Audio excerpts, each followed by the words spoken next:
भावांनो, प्रत्येकाच्या लाईफमध्ये काही दिवस असे असतात जे त्यांना कधीच आवडत नाहीत. आणि असाच एक डे आज आमच्या लाईफमध्ये आहे, म्हणजेच आजचा दिवस.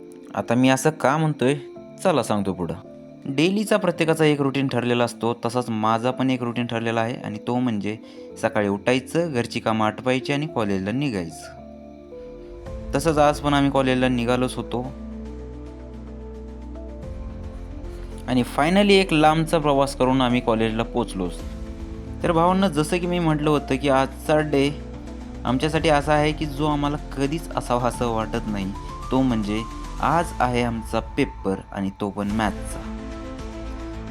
मॅथची तयारी तर आम्ही केलेली होती, पण आता पेपर द्यायचा आहे म्हटल्यावर भीती तर सगळ्यांच्याच मनात असते.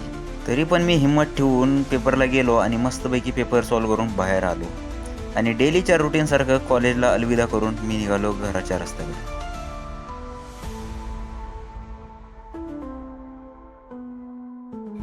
घरी जाताना रस्त्यानं ही जी वाहनं दिसतात त्या वाहनांना बघून असं वाटतं की यार, आपली जिंदगी तर फक्त 4 दिवसाची, पण ती 4 दिवसाची जिंदगी जगायला आपल्याला किती स्ट्रगल करावं लागतं आहे.